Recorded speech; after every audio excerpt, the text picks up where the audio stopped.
Hello दोस्तों, आज मैंने बुक माई शो स्ट्रीम पर 149 में रेंट करके everything everywhere all at once नाम की फिल्म देखी एंड मुझे इसके बारे में कुछ भी पता नहीं था, तो मैंने बस टाइम पास सोचकर इसे देखना शुरू किया। लेकिन मुझे ये फिल्म स्टार्ट से ही काफी इंटरेस्टिंग लगी और मैं इसमें काफी आसानी से इन्वेस्ट भी हो गया था। एंड क्योंकि फिल्म काफी एंगेजिंग भी है, तो मैंने एक भी ब्रेक लिए बगैर इसे बिंज वॉच किया। और फिल्म का जो कॉन्सेप्ट है, इसकी जो स्टोरी लाइन है, मैं कह सकता हूँ कि अच्छी है, बट पूरी तरह से फ्रेश नहीं है, बट कुछ हद तक नई जैसी फील होती है। लेकिन इस फिल्म को देखते टाइम मुझे द मैट्रिक्स फिल्म की याद आ रही थी। क्यों आ रही थी, तो मैं उस पर जल्दी ही आऊंगा। बट उससे पहले, जैसा कि मैंने बताया, फिल्म मुझे काफी इंटरेस्टिंग और एंगेजिंग लगी। लेकिन यहाँ पर प्रॉब्लम ये है कि यह फिल्म मुझे कहीं पर भी जरा से भी इंटेंस, एक्साइटिंग, थ्रिलिंग, सस्पेंसफुल नहीं लगी, क्योंकि यहाँ पर ये एलिमेंट्स बिल्कुल भी नहीं है। मतलब इस फिल्म को देखते टाइम मुझे कहीं पर भी किसी भी तरह का कोई डर, कोई क्यूरियोसिटी, कुछ भी ऐसा देखने को नहीं मिला जो जरा भी इम्पैक्टफुल हो, जिसका आपके ऊपर कोई प्रभाव पड़े। या फिर ये भी कह सकते हैं कि यहाँ पर ऐसा कुछ भी नहीं होता जब आपको लगे कि अब इस फिल्म में कुछ बहुत बड़ा, कुछ धमाकेदार होगा। कोई भी यहाँ पर ऐसा टेंस मोमेंट नहीं है जब आपकी फटे। हालांकि चीजें यहाँ पर बहुत अच्छी होती हैं, पर कुछ भी बहुत बड़ा कहने जैसा मुझे देखने को नहीं मिला। और इस फिल्म का जो कॉन्सेप्ट है वो फ्रेश तो था, बट फिल्म के खत्म हो जाने के बाद आपको वो वाला सेटिस्फेक्शन नहीं मिलेगा जब आप कह पाओ कि हाँ, आज आपने कुछ बहुत अच्छा देखा। क्योंकि फिल्म के खत्म हो जाने के बाद भी कुछ अटपटा सा, कुछ अनफुलझा सा, कुछ अधूरा अधूरा सा फील होता है। इन शॉर्ट, हो सकता है कि आपके माइंड में यह फिल्म पूरी तरह से क्लियर ही न हो पाए, क्योंकि इस फिल्म को बहुत अच्छे से एक्सप्लेन नहीं किया गया, और शायद इसी वजह से मैं भी इसमें कहीं पर भी डीपली इन्वेस्ट ही नहीं हो पाया। इस फिल्म में वैसे तो बहुत सारी दुनिया है, आई मीन मल्टीवर्स है, लेकिन उस मल्टीवर्स वाले कॉन्सेप्ट को पूरी तरह से एक्सप्लोर नहीं किया गया। उसकी शुरुआत कैसे हुई, क्या हुआ था, इस फिल्म की शुरुआत होने से पहले ही यहाँ पर बहुत कुछ हो चुका होता है। वो चीजें यहाँ पर हमें क्लियर नहीं हो पाती, हमें दिखाई नहीं गई, बताई नहीं गई। उसे अच्छे से एक्सप्लेन किया जाता तो आई गेस बहुत अच्छा होता। यहाँ पर कुछ यूं दिखाया गया है कि एक व्यक्ति जो दूसरे अल्टरनेटिव यूनिवर्स में है, वो इस दुनिया में जहाँ पर ये फिल्म चलती है, मतलब पृथ्वी के अपने उसी वर्जन से कॉन्शियस माइंड के जरिए कनेक्ट कर सकता है। आसान शब्दों में, जैसे बॉलीवुड की 2 कौड़ी की भूतिया फिल्मों में पहले हुआ करता था, जब किसी और की आत्मा किसी दूसरे इंसान के शरीर में प्रवेश कर जाती थी, तो वो उस दूसरे इंसान के शरीर को जैसे चाहे वैसे कंट्रोल कर सकती थी। और जब वो इविल स्पिरिट उस इंसान के शरीर से बाहर निकलती है, तो बाद में उस इंसान को कुछ भी याद नहीं रहता था। तो ये चीज यहाँ पर मल्टीवर्स के रूप में दिखाई गई है। इस फिल्म के मुताबिक इस ब्रह्मांड में बहुत सारे यूनिवर्स हैं, और प्रत्येक यूनिवर्स में मेरे और आपके जैसे लोग हैं, लेकिन सभी की शुरुआत सेम ही हुई थी। बट अपने लिए गए निर्णय के मुताबिक वो अब अलग अलग तरह की जिंदगी जी रहे हैं, और सभी में अलग अलग तरह की प्रतिभा है, स्किल्स हैं। तो पृथ्वी पर जो महिला है, जिसके इर्द गिर्द यह फिल्म घूमती है, तो जब भी उसको लड़ने के लिए नई स्किल की जरूरत पड़ती है, आई मीन जब भी लड़ने के लिए नई टैक्टिक की जरूरत पड़ती है, तो वो दूसरे यूनिवर्स के अपने वर्जन से कनेक्ट करती है। और कुछ कुछ ऐसी ही चीजें मैट्रिक्स फिल्म में भी हुई थी, जब भी वहाँ पर अपने हीरो नियो और ट्रिनिटी को लड़ने के लिए या फिर हेलीकॉप्टर को उड़ाने के लिए स्किल्स चाहिए होती थी, तो वो एक कंप्यूटर प्रोग्राम के जरिए एक एप्लीकेशन की तरह उसके अंदर इंस्टॉल की जाती थी। तो यहाँ पर भी लगभग वैसी ही चीजें हैं, but in a different way. Multiverse के माध्यम से यहाँ पर ये सब चीजें होती हैं, और ये चीजें यहाँ पर सिर्फ एक कैरेक्टर के साथ ही नहीं होता। सब जितने भी कैरेक्टर यहाँ पर इस फिल्म में हैं, सब ही एक अलग अलग यूनिवर्स में, आई मीन पैरेलल यूनिवर्स में एक अलग जिंदगी जी रहे हैं, और जब भी जरूरत पड़ती है वो अपने कॉन्शियस माइंड के जरिए उनसे कनेक्ट करते हैं। तो इस फिल्म में मैडनेस तो है, आई मीन मल्टीवर्स वाली मैडनेस तो है। एंड स्टोरी कुछ यूं है कि फिल्म पूरी तरह से एक महिला एवेलिन पर फोकस्ड है, उसी के आजू बाजू घूमती है। वो अपने पति के साथ एक लॉन्ड्री चलाती है, तो उसे एक ऑडिट के दौरान पता चलता है कि उसको एक पावरफुल व्यक्ति से मल्टीवर्स को नष्ट करने से रोकने के लिए अपने अलग अलग पैरेलल यूनिवर्स के वर्जन से कनेक्ट करना पड़ता है, नई नई स्किल्स को सीखकर उसे लड़ने के लिए। सो कहानी के बारे में मैं इतना ही बता सकता हूँ। यह फिल्म एक मल्टीवर्स की मैडनेस को दिखाती है, बट एक आम इंसान के पॉइंट ऑफ व्यू से। मतलब यहाँ पर आपको कोई सुपर हीरो देखने को नहीं मिलेगा, और न ही फिल्म में कोई जबरदस्त विजुअल्स हैं। बस एक आम महिला है जो अपने कॉन्शियस माइंड से अपने ही अलग अलग वर्जन से पैरेलल यूनिवर्स में कनेक्ट करती है, जिससे कि वो लोगों को, दुनिया को बचा सके। तो इस फिल्म में मांस मसाला तो है, लेकिन अगर आप इसे समझ पाए तो आपको मजा भी आएगा इसे देखने में। और इसका जो प्लॉट है वो अच्छा तो है, बट पर्सनली मुझे पूरी तरह से सेटिस्फाई नहीं कर पाया, क्योंकि यहाँ पर हमें बहुत सारी चीजें क्लियर नहीं हो पाती।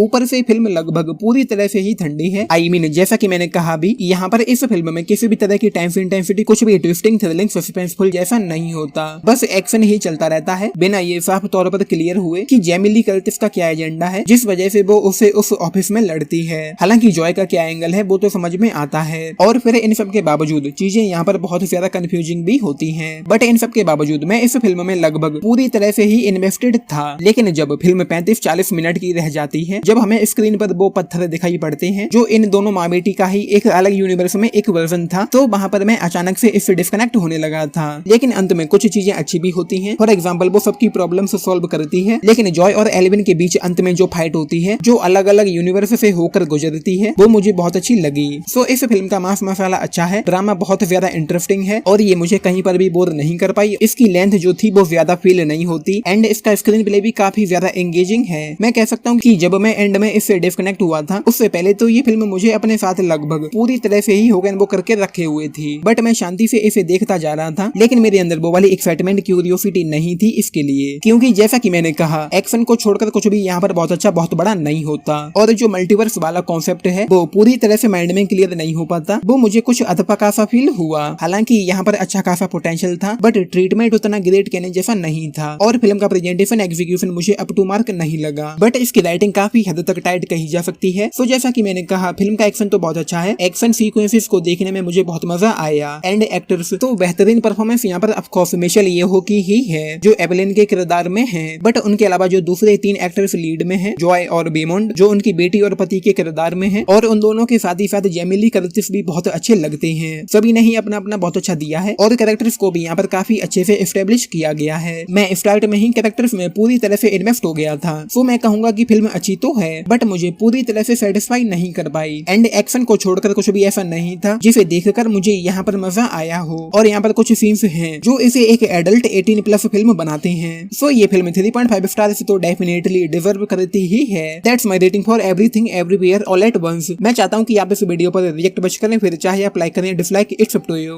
बाकी अगर आप लोगों ने ये फिल्म देखी है तो मुझे नीचे लिखकर बताना कि आप लोगों का इस पर क्या टेक है। End of course like, share and subscribe भी करना चैनल को, वीडियो को। चलिए, it's the moment for me to say Tata.